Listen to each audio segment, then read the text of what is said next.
tidak pernah punya hak gugat cerai. Pokoknya yang menceraikan itu hanya laki-laki, suami. Lokal keagamaan tertentu yang di copy paste harus dilakukan di Indonesia, itu nanti tidak mix itu ya. Saya berikan satu contoh.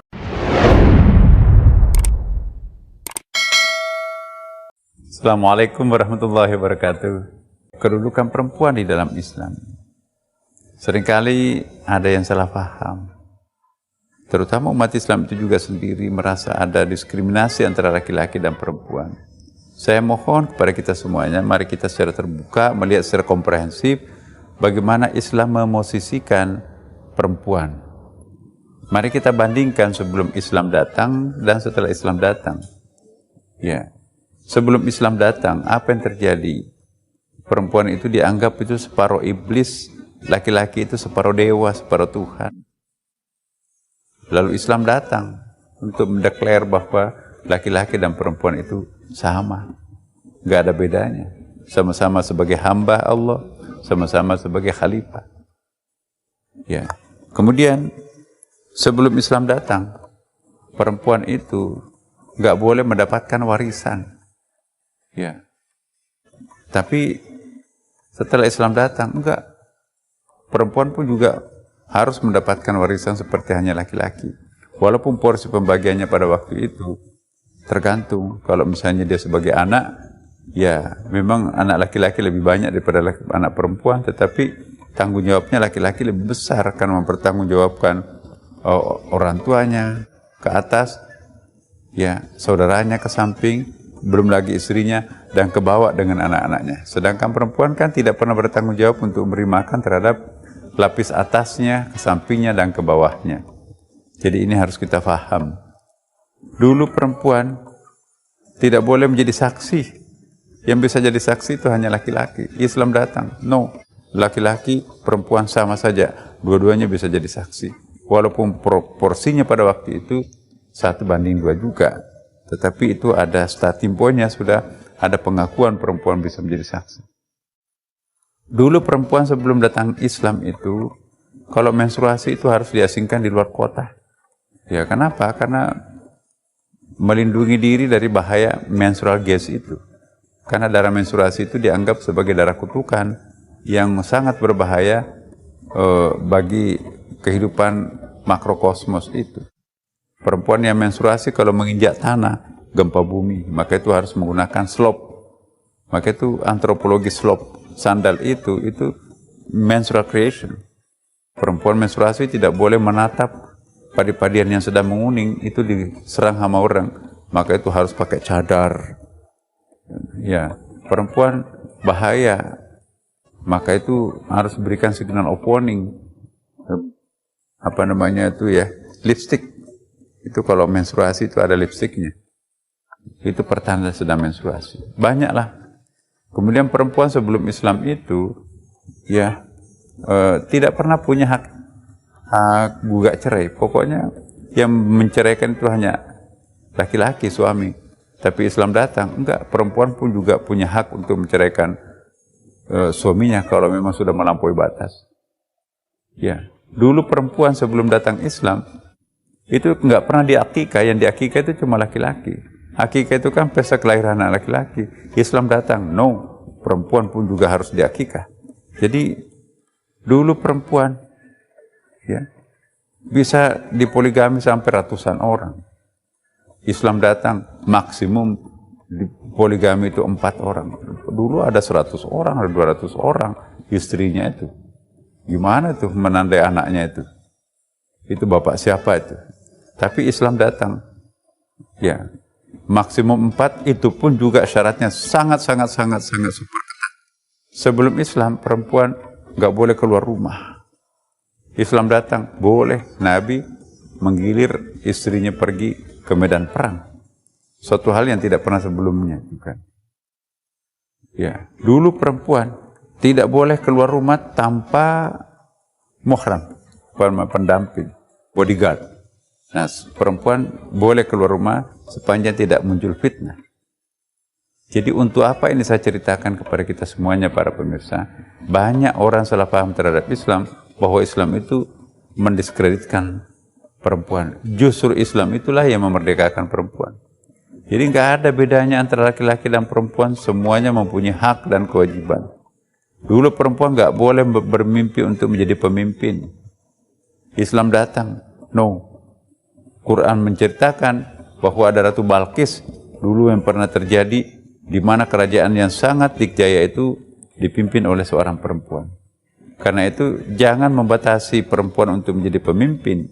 Tolaklah perempuan menjadi pemimpin karena kapasitasnya tidak memenuhi syarat, bukan karena dirinya sebagai perempuan. Belum tentu laki-laki lebih hebat daripada perempuan dalam soal memimpin. Karena itu saya menghimbau ya masyarakat kita jangan mengasumsikan bahwa perempuan itu sebagai makhluk yang setengah jadi. Laki-laki dan perempuan itu sama-sama punya kekuatan kemampuannya masing-masing. Memang para pemirsa, ada beberapa ayat dalam Al-Quran seringkali disalahpahami.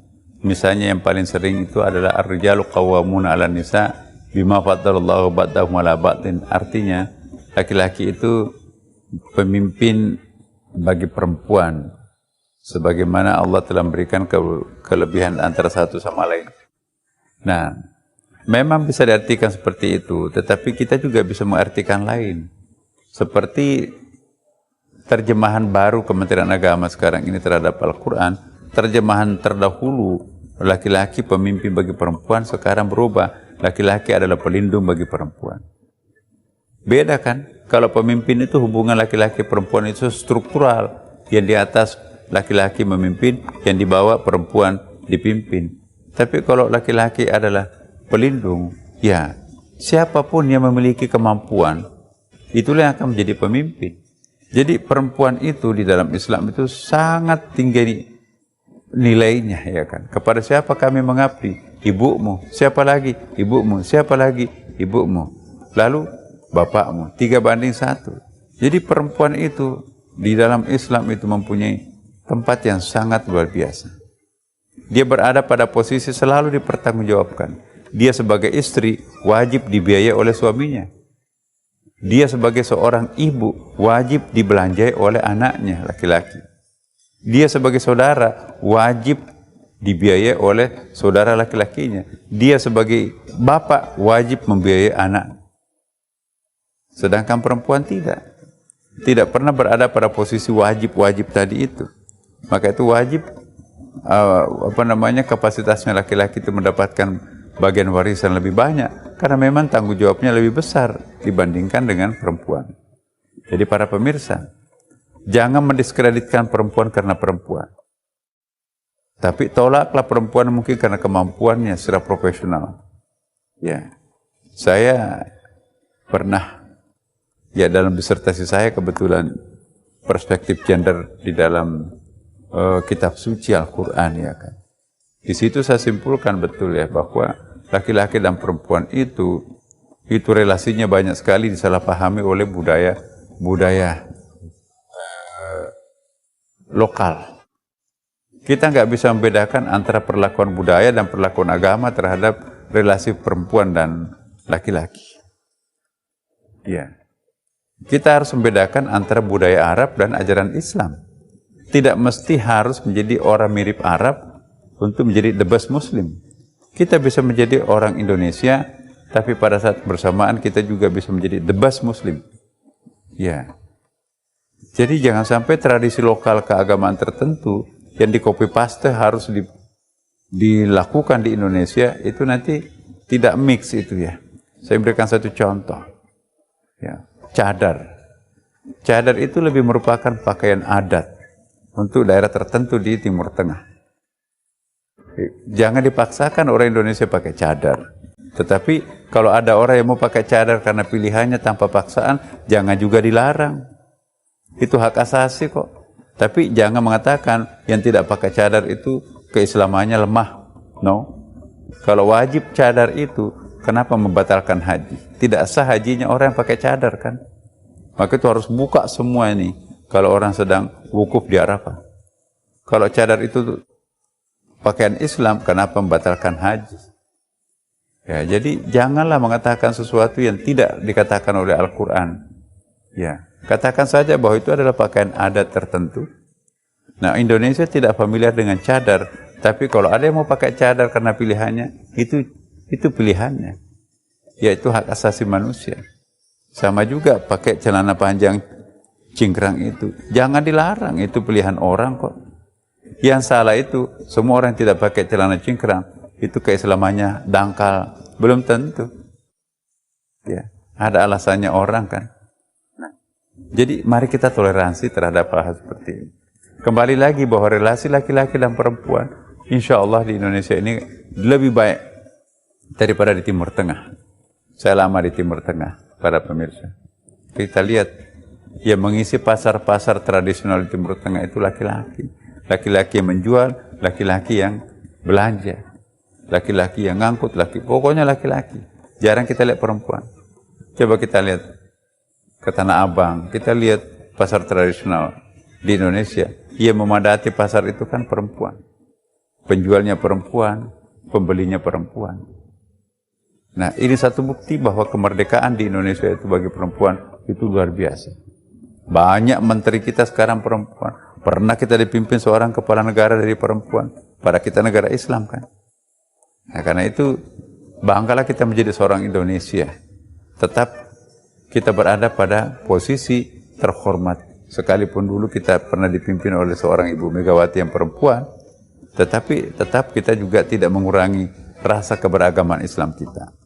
Karena itu para pemirsa, ya kembali lagi saya ingatkan bahwa relasi antara laki-laki dan perempuan jangan lagi ada reduksi. Jangan ada pengurangan-pengurangan. Tidak boleh karena perempuan itu perempuan, maka kita melakukan tindakan semena-mena. No.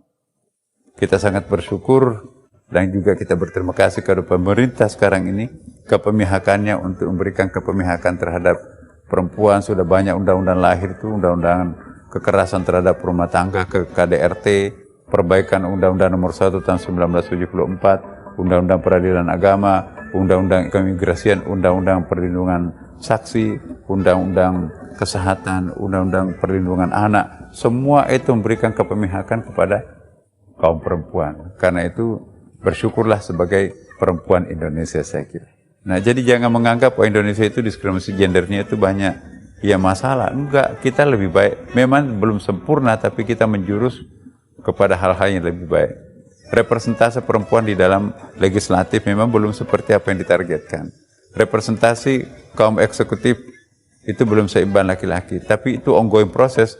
Nanti pada saatnya kita sudah mulai sekarang ini melihat di beberapa level-level komisaris, level-level direksi, di BUMN, itu juga perempuan sudah mulai banyak itu.